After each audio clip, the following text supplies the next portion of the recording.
live, I believe, and I would like you to introduce yourself to the audience, sir. All right, my name is Jacobo Emiliano or Jacob. I it's my you like I think most of my friends call me Jacob because it's like my like every time I try to like say my actual name, Hmm. like they just they just butcher it. And at this point, it's like they're like it's like it's Jacobo Jasobo like and it's like just call me Jacob, man. Just call me Jacob. Just call me Yeah, Jacob, dude. Yeah. yeah. Well, it's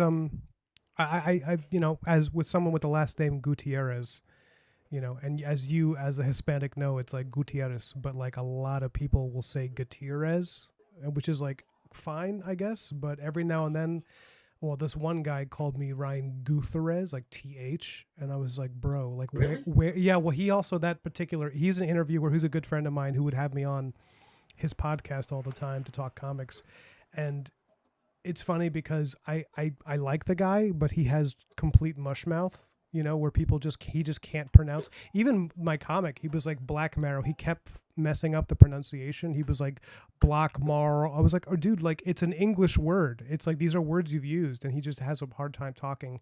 And yet It's like how he wants to be a it's like how podcaster. It's like it's crazy. like, dude, how are you messing this up? This is your home court. Like Yeah. you have the home field advantage. Why are you messing this up right Yeah, now?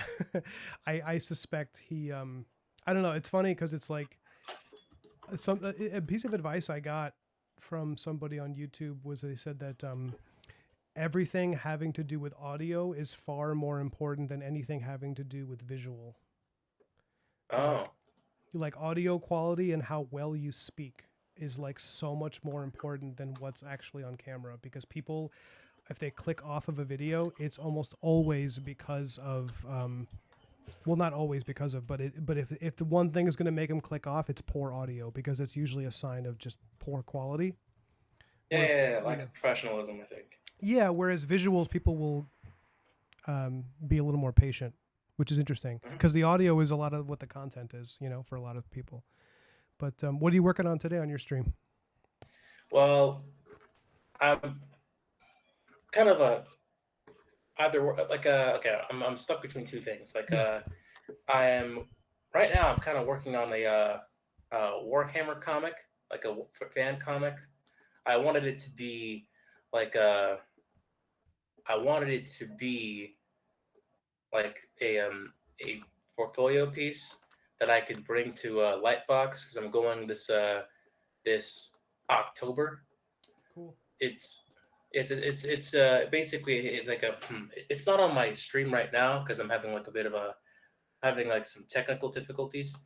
But basically, if I could just get it up, which it's like okay, uh, no, oh there it is, there it is, there it is. All right, okay. So basically, I kind of have like the rough pages are in Photoshop right now, but basically I have page one.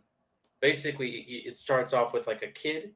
He's like he's kind of alone in this hallway, and basically the next few panels are basically just a shadow loop like a like a kind of like taking up space, and basically like by the third like by the fourth panel he's entirely covered by this shadow, and Mhm. like by the fifth panel, the last panel of page one, it's basically just him being and it's like giant chaplain, and essentially page two he he kind of like the chaplain reaches his hand out, and I don't have the dialogue down yet, but basically he's like he's holding his hand out and he's saying don't be afraid, and of course the kid the one two three the fourth panel is like this tiny hand grabbing onto this giant space marine's finger, and then the I think the third page is just like a reveal where basically they go into the operating room, and basically the first thing you see is like the Adeptus Mechanicus, these like very very rough looking these very rough looking cyborg cultists Hmm. who are going to basically like they're going to conduct this very brutal surgery and turn him into a space marine. And Okay. then the fourth page is basically just like a I think the fourth page is like a I think a drop pod for like a dropping into orbit. The fifth page is I haven't started on these pages yet. Quite frankly, I'm almost done with like pages one, two, three. I can be a bit impatient because like I have also started on page six before any of those other pages, and basically it's a sister of mercy, like a where's the yep there it is, Hmm. a sister of mercy, basically just shooting at cultists, and like behind her are like three other cause like soldiers. They're not like actual space marines or like they're guardsmen. They're just regular guys. Yeah, They're, yeah. they're grunts, and basically she's like I don't have the dialogue down yet, but what she is saying is it's like fall back, like there's too many of them. Hmm. Yeah. So the so how many pages are you looking to get out of this? Like what's your in your mind like? I mean, it sounds like you're working on a maybe like a 10-page thing because based on the setup you have of the first 5 pages, by the time you get to page 8 or 9, you probably will be reaching like yeah, some kind of action climax, right? I mean, probably. Yeah. I mean, at this, it's kind of. I, I didn't plan this. Yeah. I just did this. I did this on a whim. Mm. Like, I thought like, hey, I want a portfolio piece. I also want to draw a Warhammer, and essentially just this came into being. And right now, yeah, it looks like I'm gonna have to do some more pages for this, which is it's not a shame. It's like I'm not like bummed by this, but at the same time, it's like it's like I'm gonna have to also make some space for like like Sunday. I'm also gonna have to like make some space for other stuff, in preparation for like the for like Lightbox. Mm-hmm. Yeah. Yeah. Also, because like I don't I've never successfully used a light box. I've never quite. I mean, I a friend of mine got me one as a gift, and I don't know, for some reason it just never. I've seen people use it, and it makes sense why you would use it. I just maybe I don't have the patience for it because you were saying you're impatient, but I was like, man, I must be really impatient because I don't even like using like setting up a light box feels like so much work, you know. But yeah, it does. But like I'm not talking about like a Lightbox is literally like there's an expo, a Lightbox expo. I think it's a mhm. place for like think artists who are trying to get into the entertainment industry. They Oh, I see. I thought you they meant you were using a light box. Sorry, continue. yeah no like basically I wanted to like finish this and then make some space for Lightbox, uh like make some space for like other portfolio pieces in Lightbox. Like so far when it comes to like portfolio pieces in my portfolio, like I have like I have quite a few comics in there. I also have illustrations. I also have concept art. Like I'm all over the place. Hmm. Like so far people when people ask me like hey, what do you want to do? And when it comes to like this art industry, and I'm just like I don't know. I have no idea. I mean, quite frankly, it's it's it just feels like it just feels like I want to do everything, but I know that at some point I'm going to have to like I'm going to have to like kind of like make a sacrifice and like stick to one thing.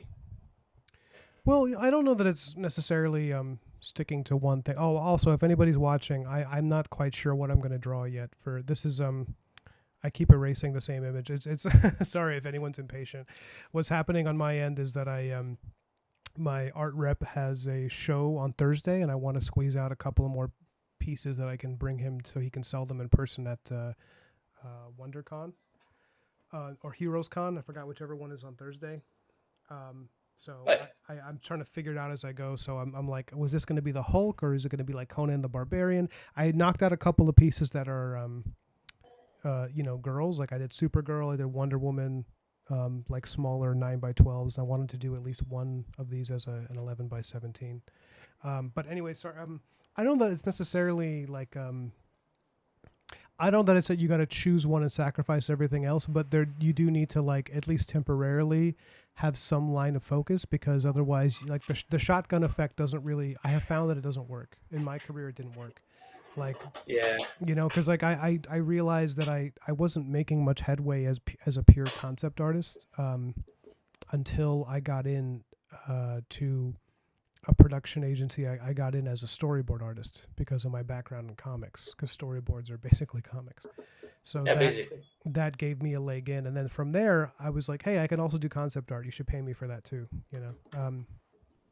But Oh. but generally, it's like a lot of people. It's like they want to do the Dave Raposa thing and just do whatever you want, Yeah. But that's very rarefied air. A lot of us have to at least choose some stylistic avenue so that people can like brand you. And I will say, like, you have a style that is I know when I'm looking at one of your images. So like Huh. that's a good place to start, because like it's recognizable, and it has a particular voice. Like I can tell that you're looking at. I get the impression when I see your art that you're looking at manga. You're looking at like you're also looking at Western stuff too, but like a lot of young people, you're kind of blending the two because more and more the East and West fusion is kind of happening. Yeah. But yeah. I think it's okay. So I think it's like a okay. So like I think it like the it started off in college.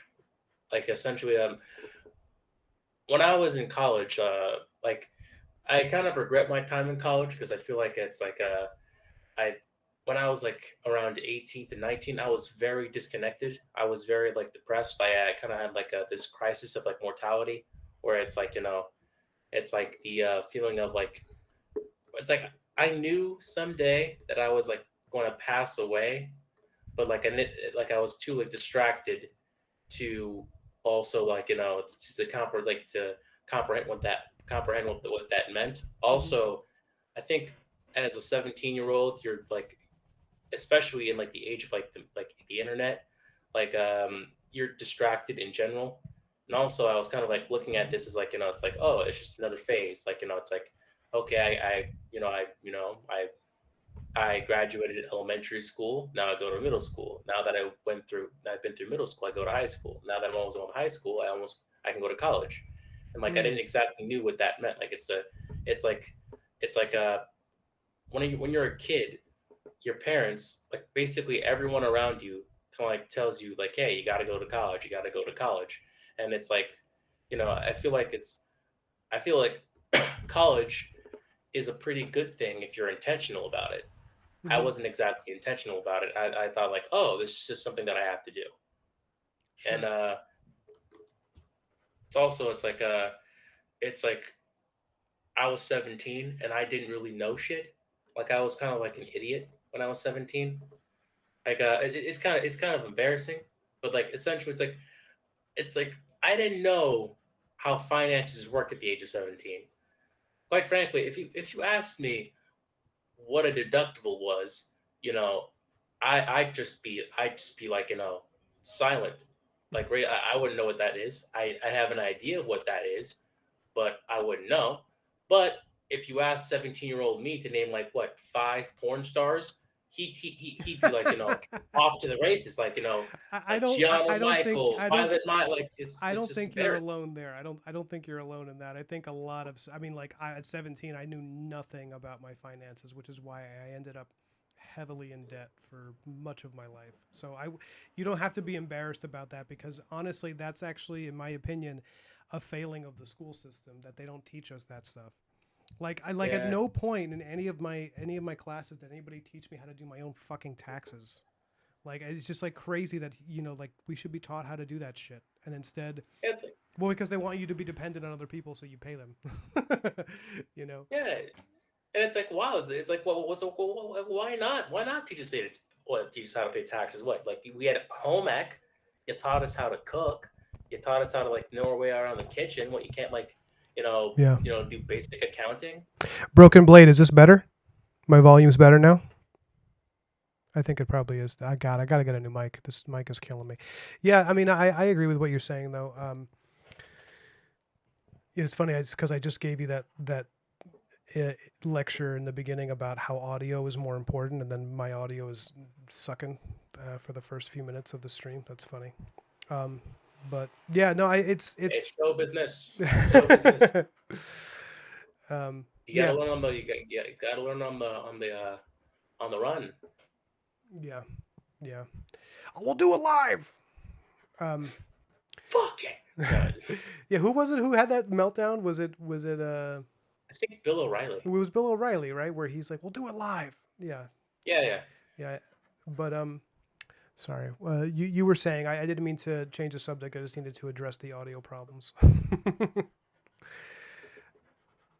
Yeah, and it's like then like it's also, I think throughout my time at SVA, it's like I tried getting internships, but I was a huge procrastinator, and I also had like a lot of assignments, and then I think I was also a bit distracted. Like I had the same problem. Also, I think the depression was also a huge part of that. But like I think the one thing that was like that I liked about college, besides like the friends that I made, was the library, because their book collection was just stacked. Like they had everything. They had like all the Kim Jong Gi books. Oh, that's They cool as had, hell.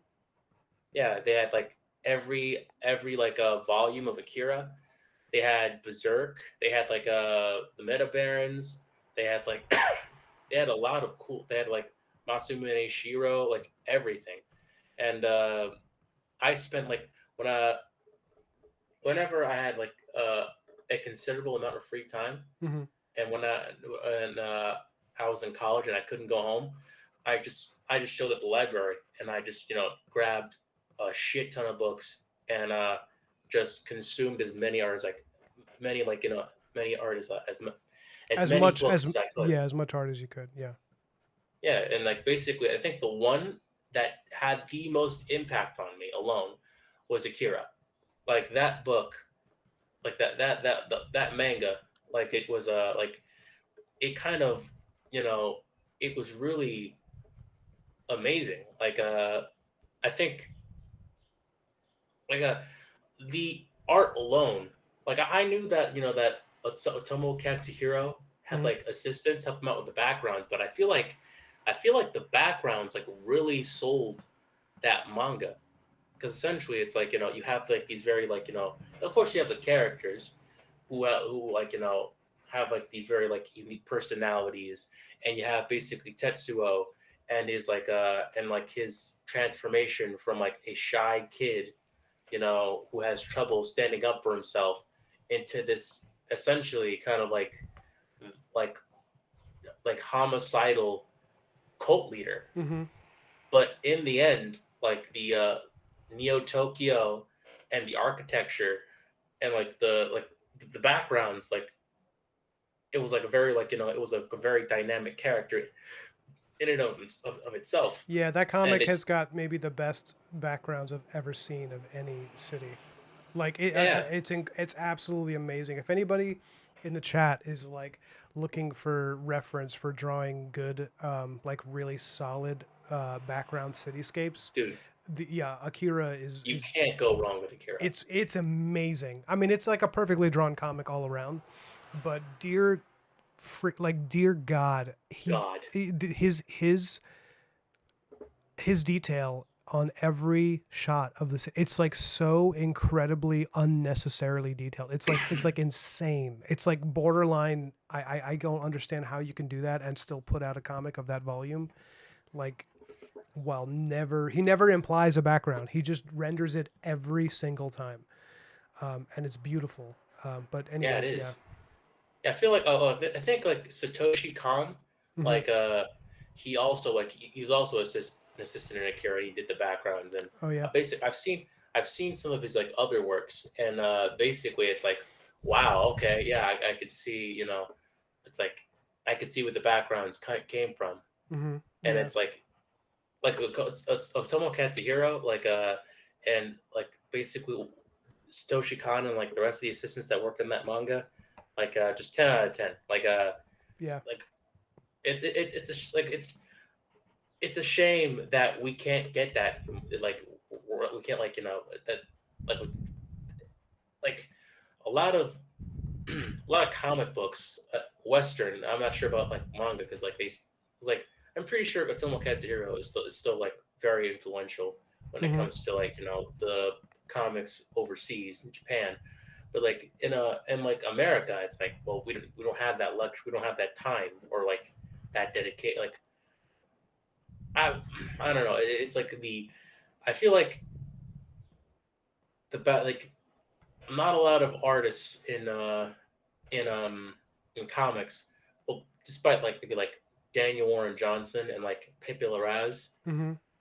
like they put a lot of work in like say like backgrounds, because I feel like that would really sell, you know the like the book, like Yeah. especially like if you're working like Spider-Man or Batman, you know. Hmm. Yeah, and I think that, well, interestingly, I think that some of the reason, well, it depends because you're talking about like those are two artists that do really beautiful backgrounds, but there's a lot of them that actually are there's a lot of American artists that are doing that. I just think, Oh, really? yeah, I would say that there's like, Olivier Coipel still does Oh my god, I gorgeous forgot about him. backgrounds. Yeah. And like Jeff Darrow, but he doesn't do as much interior comics anymore. He mostly does covers. Um, Oh. but Oh wait, oh yeah, I forgot about him. Oh my god. Yeah, yeah, no, yeah. no, yeah. I met him at Comic Con Oh actually. yeah, I Jeff showed him my Darrow. Yeah, What I was he showed like? him my stuff. He was the sweetest old man. Oh, he Like seems cool. yeah, basically like I showed him my work. He was very like positive about it. He even gave me his email. Wow, really?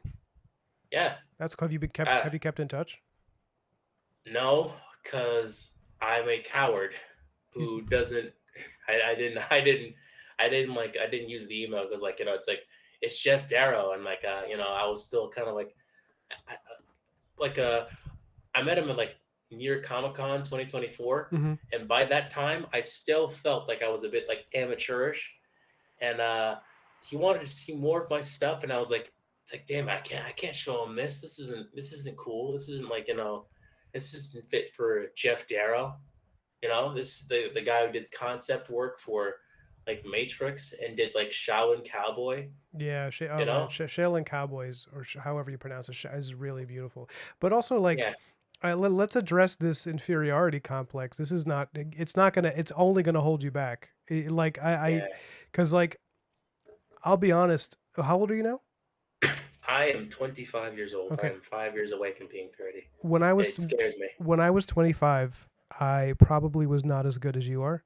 Like honestly, I don't think I was there. And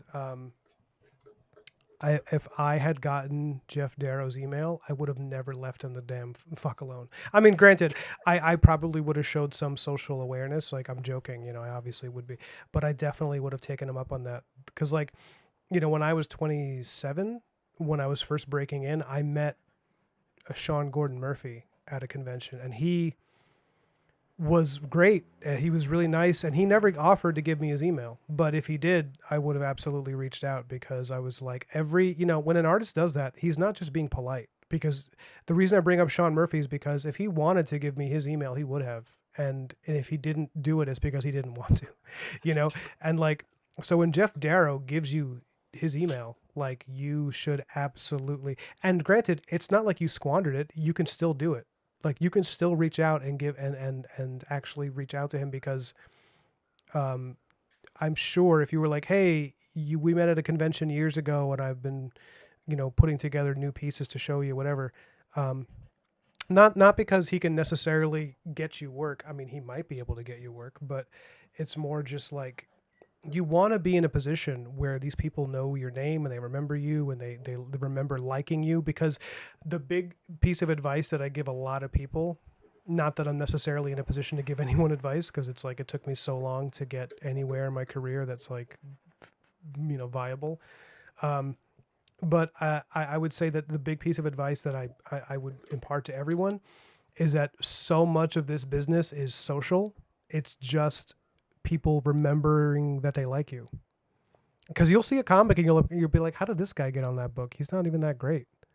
And then you'll find out that he's, sadly nepotism is a part of it, but like that he, is very well liked and people, they enjoy working with him, and he meets his deadlines and he's a nice guy. He's easy to work with. And like so many people think that it's going to be the thing where you're going to be the tortured artist and everybody's going to be really patient with your whatever because you're so good. But in so many cases, it's just, can you hit a deadline and are you crazy? Because if you're not crazy and you're not late, it is a really good chance that people will give you a chance, unless your work is crap, which yours isn't, So, yeah, that's just a piece of advice there is the social aspect of this is so important, Yeah. But what am I gonna do with this guy's I'm drawing Conan the Barbarian fighting some kind of serpent demon thing, and I don't know what to do with the body of this thing. Is it just gonna be a big snake? I guess it will be a big snake. I don't know. I mean, like if I'm seeing it right now, and I think I don't know if I could like what one thing you could do is like maybe like okay like what I would do is maybe like is like have the snake kind of like you know how a boa constrictor kind of like tries to like strangle its prey. Yeah, it's like wrapping around him, right? Yeah, that's why I have Yeah. the blade in his hand. Conan is facing down because it's going to be stabbing the thing in the body. Oh, okay, okay, But I'm okay. thinking about like what to do with Conan's legs to fill the bottom part of this. Is why you can. This is why people should plan their pieces out. But it's all right. I'll figure something out. I'm going to just sketch. I'm in a sketch hole. I'm going to sketch my way out of the hole. Let me check the All chat right, real quick. because yeah. Hey, what's up, Riley? And Broken Blade says lack of financial literacy is by design. The powers that be need wage slaves, not entrepreneurs. Yeah, that's how it feels for sure. Yo, Broken Blade, how's it going, man? Nim says, Broke. sorry, go ahead, man. Broken Blade was like I stream a lot and like not a lot of people come, but Broken Blade, he's a regular. Yeah, he's great. When he He's found my awesome.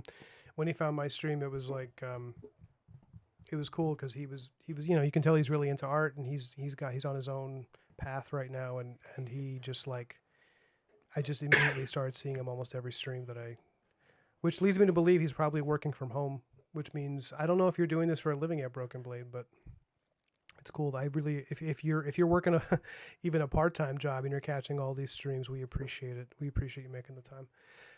Thank you. Nim says, I was lucky when I was 16. I was given a book by a friend of my mom's that gave me a realistic view of art, including that using ballpoint pen is just bloody well fine. That's true. And I really hated the snobbery about tools that was going on when I was first coming up in the industry. And like the amount of people that were like, oh no, never use it. Like, it's just use whatever you like. It doesn't matter. People don't care. Like nobody cares what you're using. They care how it looks in the end. Is it cool? Is it Heck, granted, I heck, think there's some people who don't realize that they're maybe not using the best tools, because like then they'll switch to something and be like, oh my god, this feels so like I definitely encourage everybody to try every tool and give it a chance, because you might end up finding something that just works really well and you never would have thought that it was like because like I didn't even start using a brush for inking until I was already like well into my 20s, because I've been doing everything with a ballpoint pen. or like a micron. And then when I started using a brush, I was like, ooh, I really like this. And now I'm probably going to use a brush on this image because I don't think you guys have seen me ink with a brush. So get ready for something weird. All but, right. but anyways, let's see. Broken Blade says, haven't read the manga, but the movie haunted me. I love Akira. Yeah, the movie's beautiful. Oh, the movie, dude, like I think one time when I was like visiting my family in DR, I saw the movie. Oh my god. Yeah. It's cool that you got to see it at such a young age. I feel like I didn't really discover like anime until I was already. Well, no, that's not true. I had watched some anime in my teens, and it really blew me away. But I feel like it wasn't until I was older, because I'm older than you. So like in the '90s, when anime was really, becoming popular here, it was very hard for American teenagers or kids to get their hands on any. Like I remember Ninja Scroll. Like I really I don't know if you know that anime, but like I was obsessed with it and I couldn't get my hands on it because it was so hard to get a copy in the States. And then I finally did get a copy, and my mom threw it out because she saw boobs in it. Damn it. Yeah, I couldn't get the boobs past the mom. Yeah, But I don't know. I think I would have. I don't know. It's like if I would have hit it. It's like I would have like put like something like above the the packaging. yeah, It's like don't worry, mom. It's don't worry, mom. It's like like it's Passion of the Christ. Don't worry about it. It's you see, that just shows how young you are because this was like way before that movie came out. This is like early yeah. '90s. Yeah, but it's actually really funny because I actually did hide it and she still found it, which means she was looking through my stuff. Um, wow. Damn, she found your stash. She found my secret stash of boob anime. It's also like shockingly violent because, because to a Puerto Rican mom in the '90s, like they don't realize that anime can be for grown-ups. So like seeing like heads getting chopped off in some like feudal Japanese battle, followed by like some extremely graphic sex scene, it was just shocking. It's shocking. It's shocking and horrifying. Um, you know, This isn't your pet, your dad's cartoon. It's like yeah, this is. yeah. I think this is like around the time when like like anime was called Japanimation. Yeah, no, I did. That was oh my god, the magazine Japan America. No, An America. That was the one that I think it was what it was called. Um, and it was just like literally a magazine for American kids who couldn't get their hands on Japanese comics, so they had to like read them in piecemeal. Oh man. It's funny though. Uh, Drawing Conan, it's like it's always a reminder that I'm not Buscema. It's just like, man. yeah, I don't think anyone can be. That guy's a G. Yeah. Did you read any of the new Conan books put out by Titan this past year? I wish. I think this new guy. I forgot his name, but I have some of his work saved in like Yeah. in my Instagram. But like basically, I see his work, and it's like this is Buscema. Like I Yeah. don't know what happened. Like Buscema, like he probably like I don't know, like maybe like Buscema like possessed this guy's hand, It's incredible. but Yeah. like it's amazing. It's It's like it's someone described him as Buscema reborn. It's just like it's the exact style to the point where it's almost indistinguishable. And that's coming from like someone who analyzes drawing all day. And I was just like, this is like it's incredible. It's those comics, those first like 4 or 5 issues that he draws, this Italian artist, I think he's either Italian or Spanish, are he's definitely Italian. he is, yeah.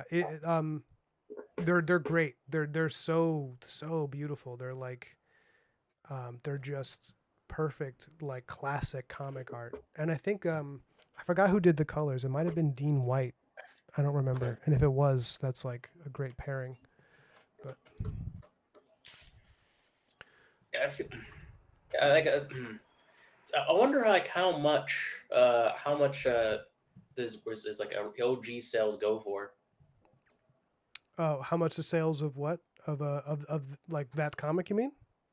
Yeah, like the page sales, like basically like it was like okay, so like it, I kind of like learned this thing a couple of years ago, like basically just like when you're working for a comic book, when you're working for like a publisher, Mhm. like you work on a freelance basis, and essentially the work that you get is like up front is pretty like not so good. Like you can't really support yourself or your family with that money. Mhm. But if you are an artist with a name and are con- uh, you are like connected with a pretty decent art dealer, like I've met this I think this Mexican woman. Her name is Maria Wolf, and basically she's a cover artist, and like she talks about like the value of doing work traditionally, because essentially like it's like, yeah, you can with Clip Studio or Photoshop you can essentially like make deadlines pretty easily. Mhm. But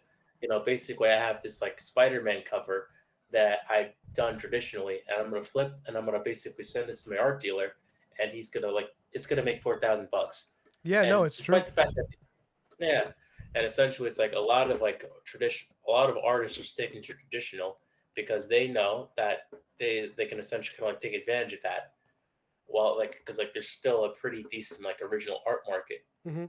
Yeah. despite the fact that the industry hasn't exactly been the same since the '90s, which is honestly like pretty fascinating. And also kind of like like I mean it kind of gives me a hope in a kind of way, because it's like, hey, you don't if you're like a if you're a comic book artist, that doesn't automatically mean that you're like, this like you're the stereotype of like, the starving artist, where you're basically kind of like this, you're surviving on like, rice and beans or ramen every night just to make ends meet. Yeah. There's no inherent virtue in an artist being poor. Yeah. And well, yeah. So one of the reasons I'm doing traditional after doing so much digital in the past few years is because now that I have an art dealer, um, it's like I am very aware of the fact. Well, actually, there was an interview that addresses this. Do you ever listen to Ink Pulp Audio? I feel like you would like it. Yeah, no, I do. Like I've met like two of the co-hosts at like a Comic Con, like Mateo Solera, Sean Crystal. Sean Crystal, Like yeah, yeah, he seems like a nice guy. I met him once, and he yeah, was very. I think he might have been a little high when I met him, or just I can't tell at a Comic Con because everybody's exhausted, so he might have also just been tired. But either way, Nah, judging by him, he's probably high. yeah, he just I he mean, like, seems like he probably yeah. But he when they had Nick Dragotta on, um, anyone who doesn't know, Nick Dragotta is the current artist for Absolute Batman, which is like the one of the it's really best. great. It's good, and it's probably like one of the best selling comics in the past like decade. It's doing insanely well. And Nick Dragotta was talking on the interview, and he was saying like he was doing digital for years, and he basically started getting repped by Felix Comic Art, which is this really very popular comic art rep. Yeah, no, And he told him, if you are not doing this traditional, you are leaving thousands of dollars on the table. Thousands. He's like, because this book is going to be huge. Like he knew in advance. He's like, this is going to be a really popular comic, and people are already, before the book is even coming out, before they even seen the artwork, they're already talking to me, meaning Felix, asking him if they can like put money down for the whole issue to buy the entire stack of like 30 something pages for that first which is like a shit ton of money. And so he basically switched back to doing traditional. And if you look at the sales number, like the cover for Absolute Batman #1, I believe sold for like $70,000. Jesus, And 70,000. yeah. And so Felix gets probably 20% of that. And then the rest goes to Nick Dragotta, who off of a single image made, I mean, like a year's salary. I mean, he was very frank about it. He's like, yeah, the money's really good right now. He's like, the money, he was just honest. He's like, yeah, the money I'm making off of drawing Batman is insane. I've never seen anything like this. Yeah, Mostly because of the resales. I mean, they put his work up on the website. It sells within a day, within an hour. I don't even know. And then it's just gone, and it's thousands of dollars people are spending, thousands, to get their hands on just like an inked Batman piece. And I think some of that is because people love Batman. But also, I think that there's a resurgence that I'm seeing of interest in original comic art because of the fact that people have had so much exposure to AI that the idea of somebody working with pen and paper, like on it's just really exciting to them. You know. Um, hold on. I'm gonna be right back. I'm gonna fill my little jar here with water because I'm gonna start inking. All right, all right, all right, all right. Do-do-do-do. You feel free to address the chat. All right. Okay, so Broken Blade says, "Sup, Jacob? How's it going, man? How's it going, Broken Blade?" Okay. Also, Nim Gregory. I was a teenager when I got to meet some amazing artists at an event that was held on the college campus where I lived. Somehow, I was the one they kept asking questions. Talk to the other people. Okay. Wait.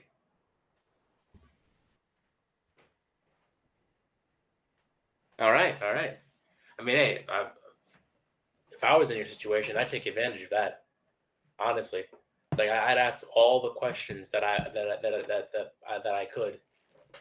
But I mean, at some point, it's like the questions that you were asking probably the questions that they were also going to ask too. Okay. I've Good. returned. What did I miss? Okay. So Broken Blade said hi, and Nim Gregory talked about like when he was a teenager, he got to meet some amazing artists at an event that was held on the college campus where he lived. Somehow he was the one they kept at. I was the one they kept asking questions, and he was like, "Talk to the people," but no, they were asking me questions on what I was working on. Oh, okay, okay, okay. Oh, really? And at that point, I would have taken advantage of that because basically that kind of shows that they were interested in my work, and I feel like that's a great networking opportunity. If I'm being honest, I would have like. I mean, yeah, granted, like there are other students here too, but at the same time, it's like they're Yeah, professionals. no, I agree, and there's also this thing with a lot of students where like you go in a room, you go any questions, and nobody says anything, and it's like why do that? Yeah. Also, Nim Gregory, she's dude. I'm a girl. I am very sorry about that, man. Or you know what? You're a girl. You know what? My apologies. it's it's really fun. I'm having a weird Schadenfreude watching you flail a little bit. But Yeah, yeah. you've met Nim. She's been in all my chats.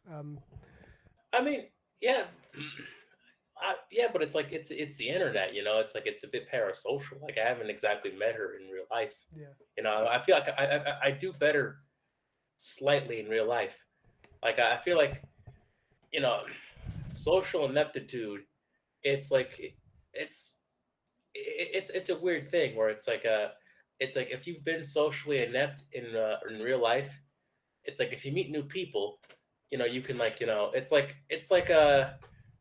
it's kind of like when you're like I don't know, it's the 1950s and you're a guy and you have a family and you like it's a shitty thing to do, but you could abandon that family and go to the next state over and be an entirely new guy.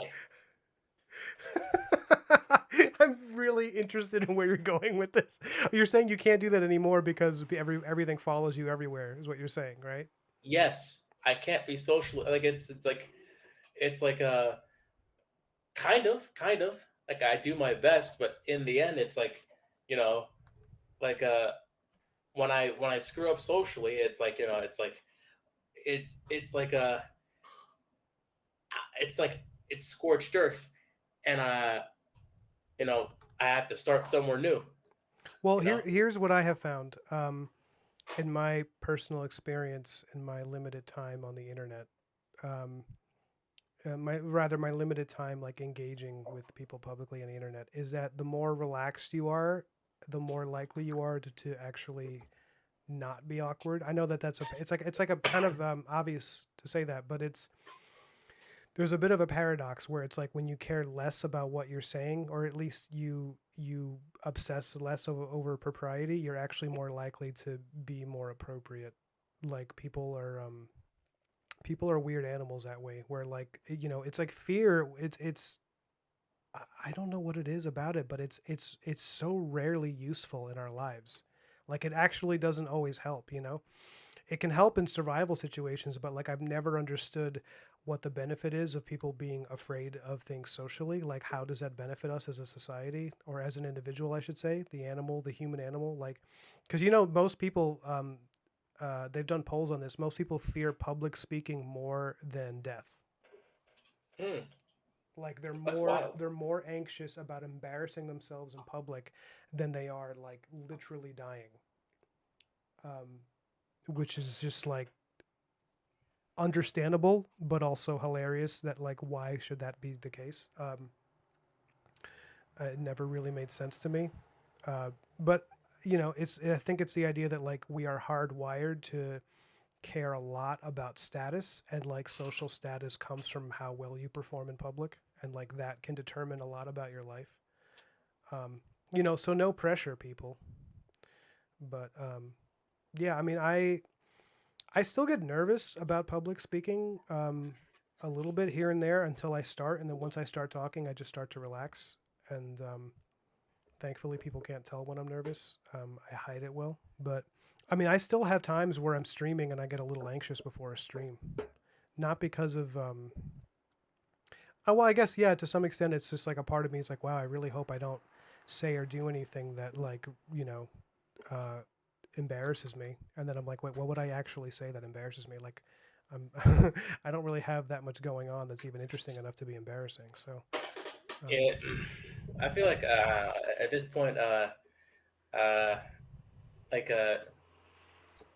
I've embarrassed myself before, and like at this point, like I kind of like one way I would, one thing I would do to kind of like soothe that anxiety is like, hey, it's like yes, you might have bombed here, but hey, at some point that person is going to die, and it'll be like it never happened, and we're safe. It's like well, it's kind of weird to say, but I it's comforting. I think there's an easier solution, which is that that person doesn't have to die because they're likely to just forget about you. Because once I realize most people don't give a shit about me, that I'm not even on their mind, it like, oh man, what a great feeling.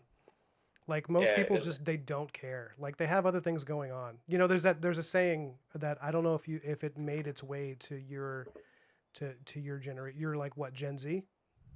yeah, Gen Z. And I don't know if this saying made its way to you because maybe it was something that my generation heard. But essentially, when you're 20, you worry about what people think of you. When you're 40, you don't care anymore what people think of you, and when you're 60, you realize they were never thinking of you.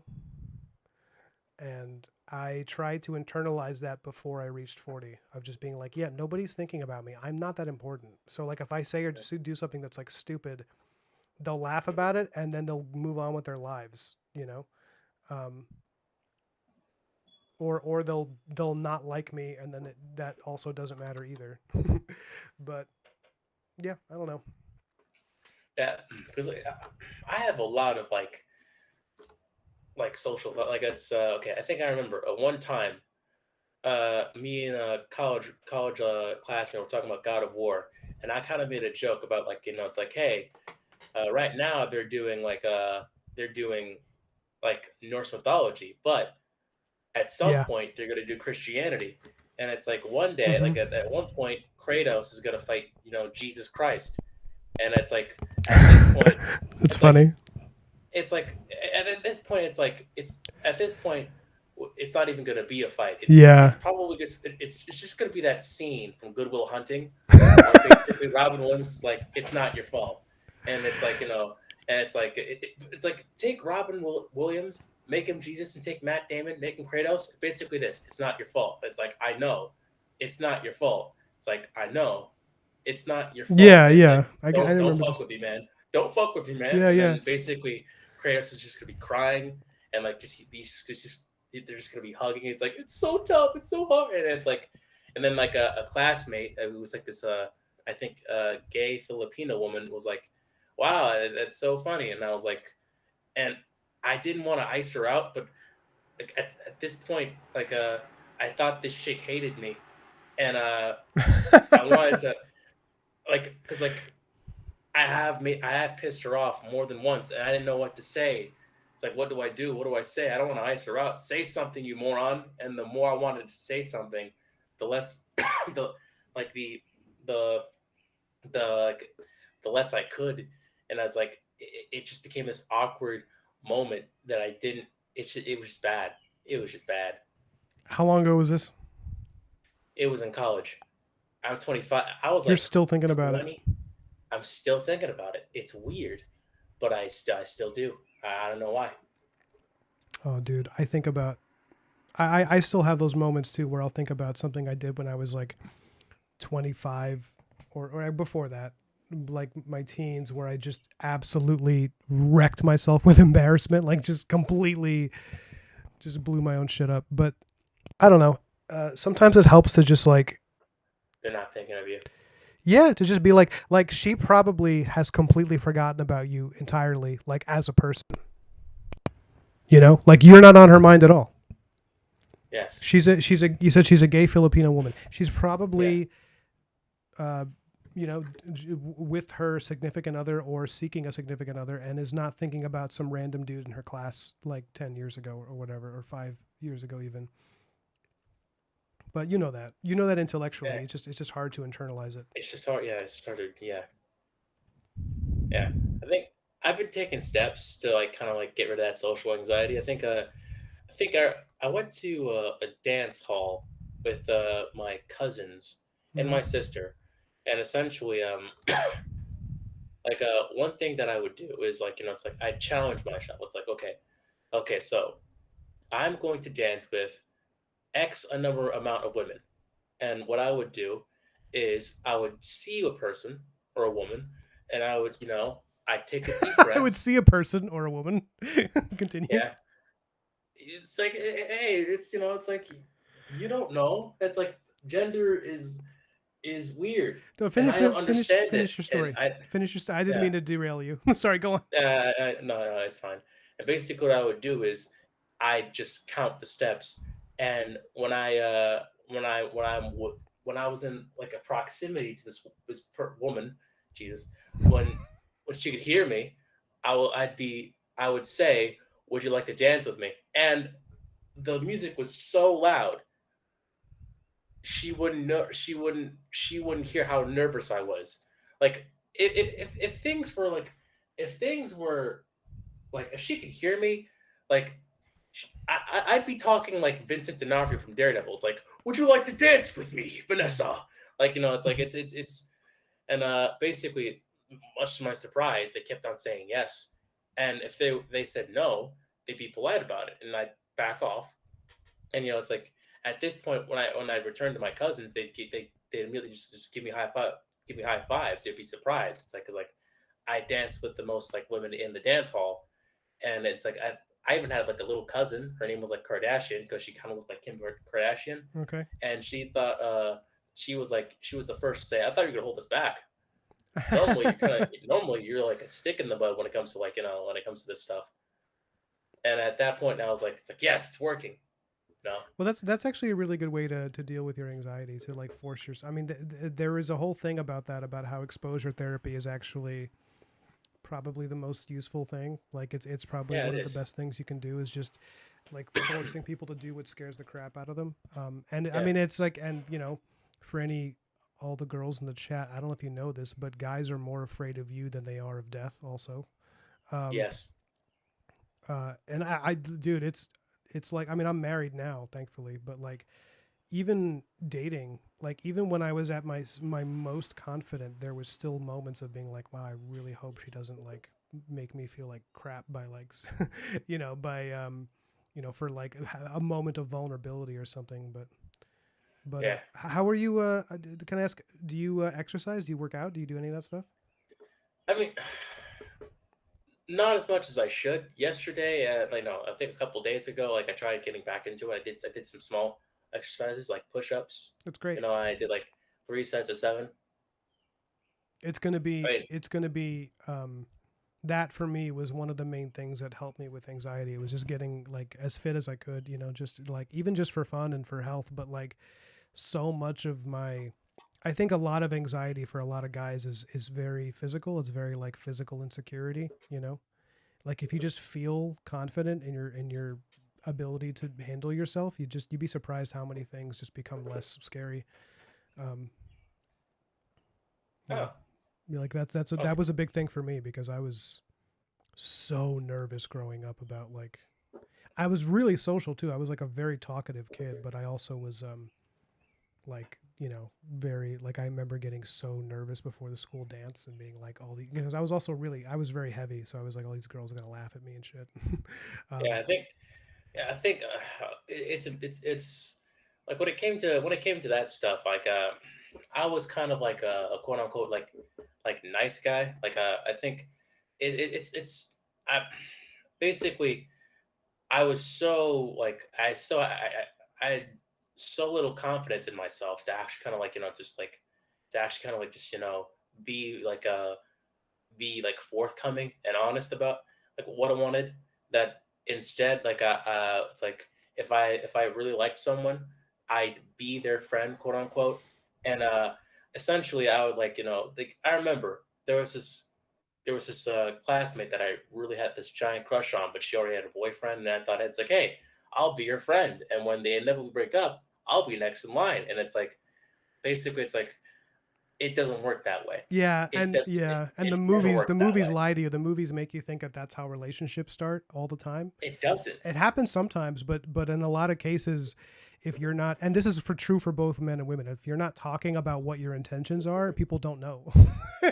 Yeah, or when they find out, they find it like weird and intrusive that you yeah, like tried to that you were their friend because you were hoping to get with them or to date them. It's like, well, that's not what I was. Um, yeah, it is a lie that they tell you where it's like the guy who or girl whoever who's like just waiting is always gonna it's just not. Yeah, it doesn't work. And that's also a big part of like the confidence thing was just realizing like, oh yeah, if I just say what I'm after in my life and the attitude that I had when I was dating in the city was like, I'm not even going to like ask people. I'm just going to be like, this is what I'm doing. If you want to do this with me, please do. If you don't want to, great. Have a great time doing whatever. But this is what I'll be up to, and you're free to join me if you'd like to. And that attitude, like approaching social engagements that way, really helped me because otherwise, it's just you're in this constant state of vulnerability where you're always like asking people to spend time with you, and it's not just dating; it's also just friends. Like because a lot of that insecurity for a lot of people, it's like it's not just in dating; it's also just like you know you meet somebody and you're like, well, does this person really like me or are they really hanging out with me? It's like all this crap that gets on in people's heads. yeah, Um, yeah. No, that was totally me in high school. Where it's like it's like I I'd come in the morning, and basically I'd see a group of my friends there, mhm. and they'd see me, and then I'd immediately like just walk away because like basically it's like it's like are they really my friends or are they just acquaintances? I'm only here for 4 years. I don't really, and then basically like I get like a that that would kind of like that would be I think very hindering towards that was like I would isolate myself basically. That's not exactly a good thing to do, Mhm. especially at that age. Yeah, I think yeah, one big regret that I also like did have now is that it's like I should have gotten into like a team sport, but it's like sure. I always wanted to, but I didn't. I feel like it's like one, it's like I feel like you can like it's one way to kind of like gain confidence as like a person, and two, it's like I feel like it would have gotten me into physical fitness. I feel like the one thing that I have going towards me in that aspect is like it's like I have like that thing like it's metabolism where it's like you can eat like whatever bullshit you want, and for some reason your body stays thin. Yeah, that's called being in your 20s. Yeah, it's like I have that, and like I know that this is going to go away soon, and that if I don't shape up, I'm going to end up like my dad, where essentially it's just like basically he's skinny, but he has a giant gut, and uh and like it's like I love my father to death, but I don't want that. I want to be able to kind of like like be able to kind of have like a flat stomach Yeah, before yeah. like I mean, you don't even need to like you don't even need to worry about specifically your body composition. I mean, I get it because it's like you want to be attractive and all that, but like really, it's just like it's like if you're not building good healthy habits at a younger age, if you're not settled into that, then by the time that your metabolism slows down and you get older, you don't have like those habits to keep. Like, I still try to make sure that I don't like fall off in terms of health and like make sure, even if you're just going for walks, like doing something, because as you get older, it gets very hard to correct bad habits like that, like what you're eating. It's and like even when we were getting ready for the wedding, Malka and I were like, we're stressed out and excuse me, we're stressed out. We weren't sleeping as much, and because you're not sleeping as much, you're like not eating great. You're just eating whatever. And when that happens, um, it's really easy for your body to just kind of fall apart, and not just like, and it makes sense you're very focused on appearance because you're single, but I get to say this now because I'm married. As a married man, if it's really more for me about, I mean, like I obviously want to be attractive for my wife, but it's like I really worry about like, well, I want to, if we have a kid soon, by the time that kid's 15, I'm going to be like 55 years old. I don't want to be like and a really I want to be a healthy 55-year-old who can like argue with my dipshit teenage son. I want to be able to put him in his place. I don't want him or her, my teenage child, to run the house. Because like old parents, sometimes if they have a kid late, the kid can grow up to be kind of a terror because nobody has the energy to like tell them to shush. um, I actually had a family member, a cousin who, I won't say who in my family, but they had a kid very late in life. So by the time she was like 15, they were both in their 60s, like mid 60s. And oh my God, she was a nightmare. She was just so spoiled because like at home, nobody ever like disciplined her or had the energy to tell her like, hey, you're a kid. Like you stop acting like you know everything. It's ridiculous. And so she became one of the most entitled people I ever met because her parents they're just tired. When you're old, you just get tired. and so because I'm marrying pretty late in life, relative to what it was like decades ago, I got to be conscious of that. So I mean, that's the kind of stuff that's on my mind now, less so like my appearance. hmm. Yeah, it's understandable. I think people doing stuff older and older. I think it's kind of like I feel like it's kind of a consequence of like say like things getting more expensive and more expensive than they need to be, and like I feel like it's also kind of like the result of like terrible upper management, where it's like it's like they haven't exactly figured out how to kind of like like make things like economically like viable for like people for people in this country to so they can like you know like achieve landmarks that that basically like the people that they came before us did, or it's like it's like they're able to basically have kids at a relatively young age and be able to keep up with that kid, and it's like these are like new challenges that we have to kind of like now deal with and contend with. You're saying, oh, because people are more poor than they were in the 50s? Yeah. Also, I feel like I don't know. It's like the '50s is like it's kind of like the '50s is kind of like an anomaly. It's like a as an era where it's like and also it's like I don't want to get like too like too super like political, but it's like the '50s is not only an anomaly. Like the post-war America was not only kind of like an anomaly, but it was also like it's like the like it was only like decent for like a set number of people, and these number of people were essentially like they didn't exactly look like me, you know. It's like and it just feel like I don't know. I feel like it's a bit more complicated, but one thing for sure is that things are a bit more expensive, and Yeah, but here, I mean, I hear what you're saying, but also I just found out, like, literally today, there was a debate happening about this, and someone was pointing out, and I looked it up, and it's actually true. So I don't even know what the answer is anymore. That oh really? the people that are actually having kids are actually the most poor population in the country, are Oh actually the right. only ones having kids that are at a sufficient rate to like replace them, and the ones who aren't having kids are actually the wealthy or like upper middle class. So I was like, I don't even know anymore. I was like, I thought for a while that you could blame it on how expensive everything is, and now I'm like, wait, what does that even mean? That like it's literally the people who aren't having kids are like wealthy, kind of like college educated people. So now I'm like, all right, I can't even think about it anymore, and just I got to focus on my own life and be like, okay, do I want kids? I think so. Yes. Okay, so I should start soon. You know. All right. Yeah. No, that is actually, you know what? Yeah, no, that's actually right. Like I have a coworker, she has like two, and she's like I think around my age group, Hmm. probably younger than me.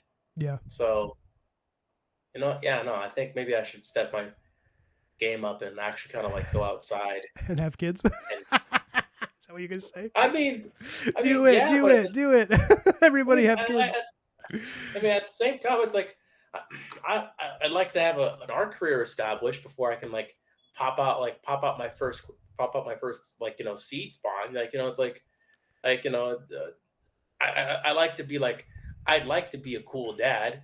Like it's like whenever like my if whenever like my kid like what were to have like a like take your father to or like career day, I could like walk up to these kids and be like, hey kids, check this out. This these this cool video game that you can't stop at that your parents won't that that your parents complain that you won't shut the fuck up about. I made the art for this. It's like and like that way like whenever like my son is like, hey, my dad works for X video game company, or my dad draws Batman for a living, like they won't be like you're a liar, Hmm. and he won't get like bullied for it like I did. Yeah. Also, I think also it's like I kind of feel like it's corny to say, but like I feel like when people say it's like, hey, I know when I've made it when X happens. And Yeah. it's like for me, it's like I know when I've made it when I'm able to basically drop off my kids to school. Hmm. That's basically it. Like like yeah, I'd like to have a family, but maybe it's like I don't know. I'm I think I'm also like way behind when it comes to like dating because I've never had a girlfriend before. Honestly, And how old I are you now? I am 25. Yeah. I I mean, mean, can I you could ask? chalk you could chalk it up to like the male loneliness epidemic, but at the same time, it's like I feel like that'd be like giving myself an easy way out. That's like Well, I think that there's a lot of reasons why there's so many single people. Um, I think that I think, and this is me being apolitical about this and just kind of like generally trying to, is that I think the social political divide between men and women has gotten to a place where it's just making everybody really lonely and sad. yeah, Because it's like it's really sad to see. I mean, I've been with my girl, my wife for we dated for like 8 or 9 years, and so many of her friends are the same age as her, in their mid 30s, and like are still out there dating and like going on first dates, and that's fine if you enjoy that, but I can tell because I talk to them, a lot of them don't enjoy it. And it's like they're like, my god, I just want to like meet somebody and settle down and be okay and not have to be out there telling my life story on another first date with another stranger. It's like I can't, at my, at 30, I'm 39 now, and I cannot imagine having to date at this age. Like I would be so over it, man. um yeah, but it's not really the point you were making, I guess. Yeah, I mean it's well on do you do online dating? I guess not, right? You haven't really been into that. No, I feel like it's like a lot of like. Okay, so basically, there's like a okay. I've been listening in on this like psychologist. His name is like Mac and Murphy. Like you think his main thing is like why do people have affairs? Why do people cheat on each other? Hmm. And I think uh, I've I've listened in on like like he talks about he has this like video this Q&A session where he talks about Ashley Madison, and Ashley Madison is basically this website where essentially it's like I've heard of it. it's Yeah. like it's like it's a dating app, but you're cheating on your partner, and basically the people who sign up for this, the demographics are mainly, if not all, men, and I feel like it's kind of like that. Like it's like it dating apps. It's like that. Well, It's like it it's can't mostly it just can't all be dudes. men because they're meeting somebody on there. Um, Yeah, but at the I same time, think it's like it's a lot of married men and then a lot of single women, like you looking for sugar daddies. I would imagine, which is like really sad. maybe. It's Yeah, the whole thing is sad. Like I don't know. I can't imagine. I honestly can't imagine um, like living with yourself if you're doing that shit. Like as a guy, like your wife, doesn't know what you're up to. But sorry, what were you saying? You were making a point. it's like I'd rather like I don't know. It's like if I'm going to like I don't know meet a woman, I'd like to like I don't know. I like to meet them through like a hobby first. Like basically, like I'd like to start off if I want a girlfriend, I would like to start off with like it's like how do I have a life outside of work? And so far, I've been able to accomplish that by the going to the Art Students League. It's basically a league in New York where like a lot of professionals and like a lot of like historical people in art have went there. I Mm. think Will Eisner went to the Art Students League. Oh, cool. I think the very famous like oh give me a second Art Students Art Students League in New York. I think some big names went there. Wait, but what's the point you're making that you want to meet somebody there? I mean, I don't know. I'd like to make friends, and I've heard that people find their partners through being friends of friends. I mean, I don't know. You've heard. I can't. I heard that. So yeah, it's true. It's definitely Yeah, true. Yeah. and it's like I don't I don't really think I want to like be like on the dating apps because like essentially it's like there's this like statistic where it's like it's like 20% of like dudes are being chosen by like 80% of women, and it's like it's a common manosphere talking point, but at the same time, it's like you know I don't really want to be like a just like a. I think I'd have a better chance if it's like if the person actually met me in real life and they can't Well, just like that's just definitely swipe. of dating apps. It is generally true that people it messes with people's perception of other people because what happens is you see somebody, you see like a picture of them and you're like not into it, but it's like you haven't seen that person animated, you haven't seen them move around and talk and behave because Yeah, that's a big part of attraction. And it's um I mean, I met my wife on a dating app. We actually met on OkCupid way back before it was even an app. Back when it was like a just a website that you. I don't know if you young people know what a website is. It's something that doesn't live in your phone necessarily. It can also live on your computer. Um, you know, I'm joking. Obviously, young people know what websites are, but the this archaic artifact called a website. yeah, it's like a you're looking at like an Egyptian hieroglyphic, like a tablet. But yeah, I mean, it is true that a small percentage of guys are getting most of the. But who's to say you won't be one of the small percentage of guys if you present yourself in a way that that works? Because like the thing Uh, is, I would end up seeing some of the apps, some of the profiles of some of the guys who like, and yeah, some guys. I mean, a big part of, and this is true for both men and women. It's a lot of people that don't know how to write, and a big part of dating apps is like being able to write in a way that like introduces yourself. Like I can't even tell you when I was on that app how many people was like how many women their hobbies was like traveling. It's like, yeah, okay, I like to travel too, but like what are you actually interested in other than like you know, going to see new places that are too, because for me, like as a guy who was really poor, I was like, well, I probably can't afford you then, like as my girlfriend, because you're going to be mad at me that I can't go anywhere because I have no money, Yeah. you know.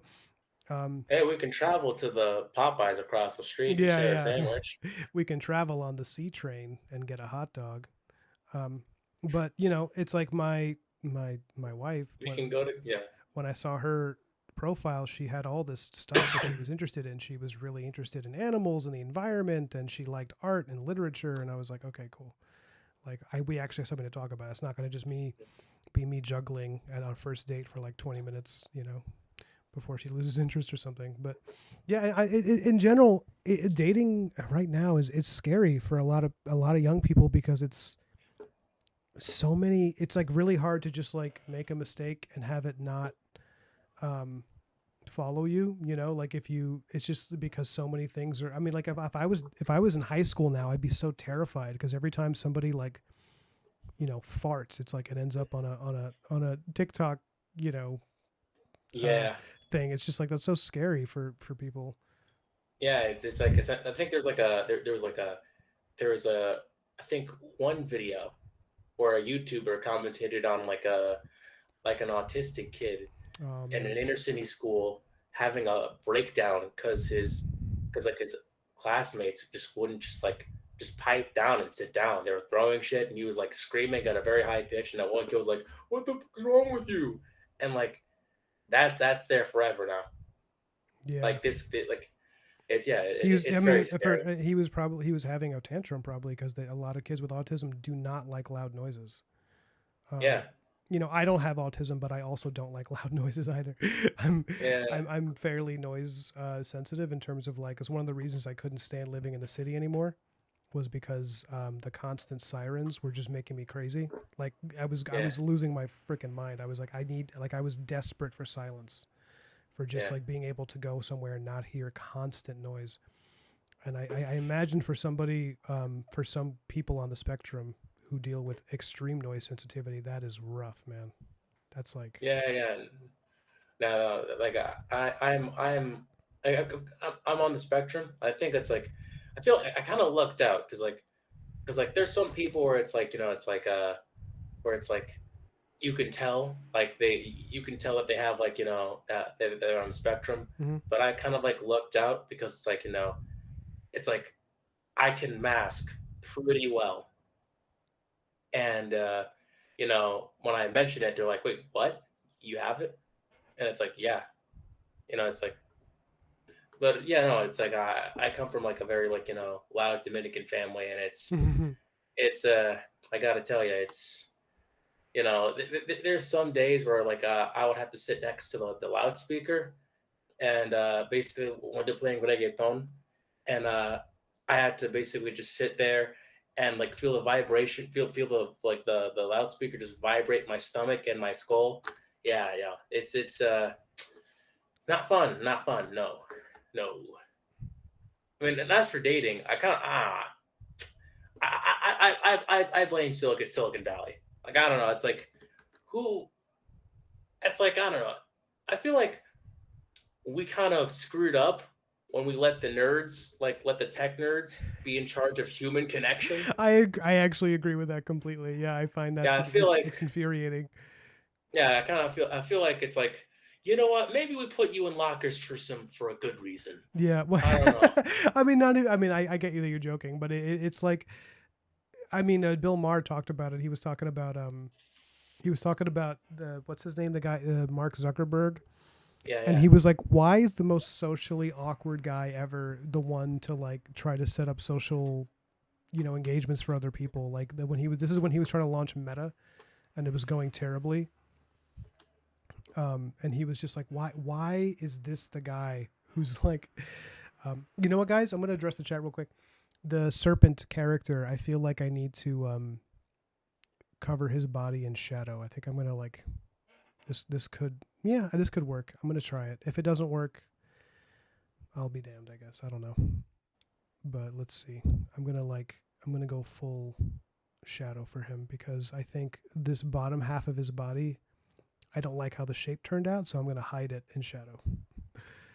Oh man, and I can't redraw it because it's not digital, yo. It feels nice. Right now, I'm drawing digital. I can, whenever I fuck up, I can just press Control Z. Feels great. I'll bet it does. I'll bet it does. But yeah, I think I'm going to be doing one of the streams I'm doing coming up. I'm going to be doing I think pages for Black Marrow in pen and ink or brush ink like this. So I think I'm going to be doing more and more of it because I was working digital for years and I was really worried that when I went back to traditional that the things I'd learned wouldn't transfer. Like I was worried to be awkward. And then when I came back to doing traditional, it was like, oh my God, this feels so good. And it felt like I felt like a lot of the stuff I'd learned actually did transfer. So I was pretty lucky. Or I don't know if it's luck or what, if it's just, I think it's also because, when I went digital, I didn't rely too heavily on layers. Like I frequently get that comment from people where they're like, how many layers is that? Is that 3 layers? You're doing this whole thing on 3 layers? Like, yeah, why? Why do you need more than that? If I don't need like 50 layers, if I was working traditional without doing it, why would I need to go crazy with my layers digital? Like, and then you become really dependent on it, on all the layers, instead of just like, trying to paint your way in and out of a corner. So Yeah, I think I should take your advice because right now I'm like working on like my thing, hmm and right now it's just layers all the way down. how many It's like layers? God. Wait, hold on. You don't Okay, have to count so them exactly, but like generally I think 17, 18, 18 19, give or layers take. for a comic 19, give page. or take. Yeah, Whoa. yeah. Like, well, it's like okay, basically like for the thing that gets me is basically it's like okay, so I like for like for like for zip tone, digital zip tone, it's hmm like okay, I got a layer for that. Then it's like then there's stencils, like there's curves. I can't do perfect curves on digital; it's hard, and it's like like I need to draw like a perfect circle for this part, and then like a perfect square for this part. Then I need perspective, and essentially it's like I'm using the rulers on the Clip Studio program, and like they have rows of stencils, and basically there are times where like I try to keep it on like the on like one layer, but then like I get too carried away or distracted, and I just draw on the wrong layer over and over and over again, and then I'm like what, fuck it, it's fine. I'll merge them all when I'm done, and then I get this mess that I have to contend with. The one good thing is that I'm almost done with this page. Oh, that is good. But So but that I would say, I mean, for me personally, like if I like where something is going, I just start compressing layers really early. Like I'll just be like, okay, this works, good. Now it's one layer, boom, bring it down. The only thing I don't do that, like if I'm when I'm doing colors, I just will like absolutely just be like, oh, okay, well the background layer and the foreground layer, they work. And first of all, also, are you using Clip Studio or Photoshop or what? I'm using Clip Studio. Okay, yeah. So it's a little easier to do this in Procreate sometimes, but you can still do it in Clip. Is that you just keep, instead of having 100 layers on something, if I'm insecure about a decision I'm going to make and I'm worried it's going to mess up the piece, I just save an alternate version of it and then I keep going. Like All right, all right. I'm not saying you have to do that. You can do whatever you want. I'm just because the problem is that what you're describing is that when you finally compress all the layers at the end, and it's just like you just start realizing like oh my god, all these clipping masks aren't binding, and what is this? Oh, it just gets worse and worse. um well, let me adjust the chat. Leopoldo Ramirez, hey, how are you, man? He says, how long did it take you to get at this level? uh 39 years, 2 months and 16 days, 17 days, whatever day it is. Yeah, I don't know. I mean, I would say I don't know how long I've been at this level, quote unquote, but I do think I feel like I'm better than I was last week, you know. So I would say, yeah, it's just my whole life. I don't. I mean, I've been drawing for a long, long, long time, and I never really stopped. So the main advice you're going to get from a lot of artists is just like getting your ass on a chair and drawing and drawing and drawing. But I I there I are people. believe Sorry, go ahead. I believe Brad Rigney said, "When you're studying, your ball should be chained to your desk." Oh man, Brad Rigney's so funny. Yeah, he is. He's great. Yeah, he said he's like, I was drawing my nuts off. He's like such a blue collar artist. For anyone who doesn't know Brad Rigney, he's an illustrator who does paintings that are so realistic that I actually thought they were photographs. Like I literally thought he was posing people as. I mean, sometimes he does use photos as a baseline, but yeah, his paintings are incredible. And he kind of taught himself how to do it. So his method is really bizarre, and it doesn't really work for anybody else but Brad Rigney. Um, but yeah, famous for saying stuff like that, where he was like, "Yeah, you got to just chain your balls to the desk." He seems like a nice dude. I actually emailed him a couple of times because he was working on a comic, and he was doing the comic the same way he does his illustrations, where it's just super realistic. And I was like, "How are you doing this? Like, how did this happen?" Um, and then I think he responded that he actually knew who I was, which was, I believe that was him. That was a really cool moment. That Brad Rigney was like, "Oh yeah, it's you. I like your stuff." I was like, "Oh shit." I doubt he's read my comics or anything, but he might have seen me on social media. Leopoldo Ramirez, I do make comics. If you check the links in the description of the video, you will see links to my comic. I have a website on Shopify where you can buy Black Marrow, which is a comic that I kickstarted this year, and it did really well. Book 2 is coming out. This, however, is just a commission piece for my art rep to take to a Comic Con that he's going to on Thursday. I think it's Heroes Con or WonderCon, one of those two. I keep forgetting which one it is because my head is full of conventions. But thanks for being here, Leopoldo. And I'm gonna actually, I'm gonna wrap up the stream because I'm going out to dinner with my wife. But Oh, nice. yeah, well, there's a new Greek place. So I'm gonna try some Greek food for the first time in a long time. I'm excited. But if there's anything you'd love to say to the chat, to me, to whoever, to people you knew growing up, don't address those people. But yeah, I would love for you to sign us off. All right. Shit, I don't know what to say.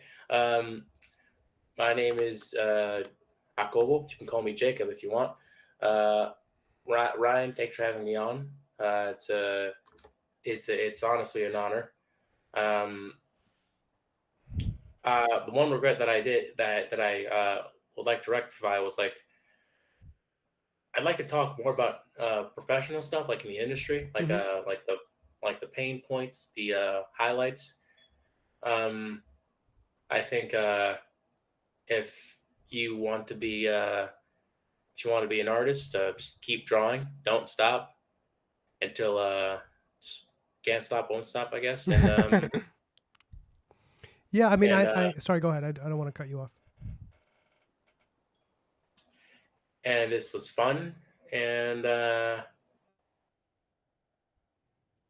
have nothing else to say. Okay, Yeah, no, that's cool. Yeah, I know you probably we were gonna, our plan was to talk more about the business, but based on the conversation you and I had before we started the stream, I was like, oh, maybe it'd be good to address this, the social aspect of this with him,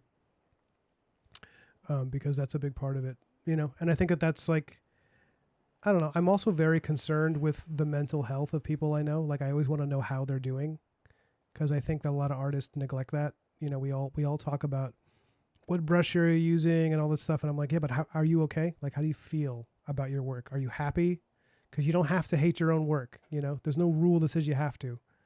So I always want to, you know, when I meet somebody new, like, because this is my first time meeting you, I wanted to know, like, are you, you know, like I wanted to get a feel for like, how does this guy feel about his own stuff?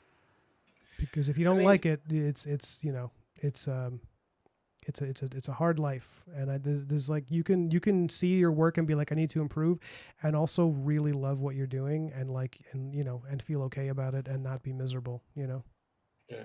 I know that's I easy. mean, It's easy for me to say that though, because I'm like doing this for a living now, so it's like somebody's gonna pay me for this. But it comes and goes. I feel like making a living off this is like I feel like so far, like coming from like an immigrant background, hmm like it's like basically like my grandma came to America for like better opportunities. Like it's the very common immigrant story, hmm and it's like I feel like the biggest validation for me is like, yeah, of course, people tell me like, it's like, hey, you know, uh, your art's pretty cool, and like that's obviously like, that's that's encouraging. But I feel like the biggest validation for me is like, it's like being able to make a living off of this. Like, it's like, granted, it's kind of weird because like it's like, how do I like expect for this to happen? Like, it's like it's like what you just like you're just drawing, and then out of nowhere it's like, hey, nice goblin, here's $5. It's like but yeah, no, I think how I feel about my art, it varies from day to day. yeah, But normally I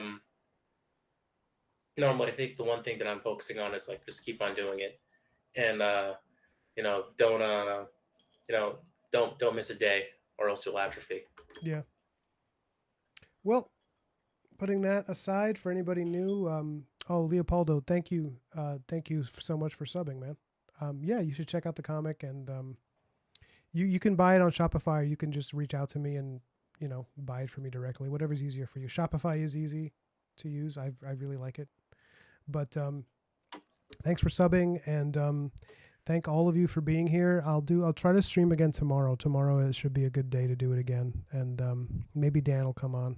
Dan Warren, another artist who's a good friend of mine. So it'll be our first time chatting since the wedding. And yeah, love you guys. Thanks for being here. Take care. Have a good night. God bless. Sleep well. Get plenty of vitamins. All right, later, y'all.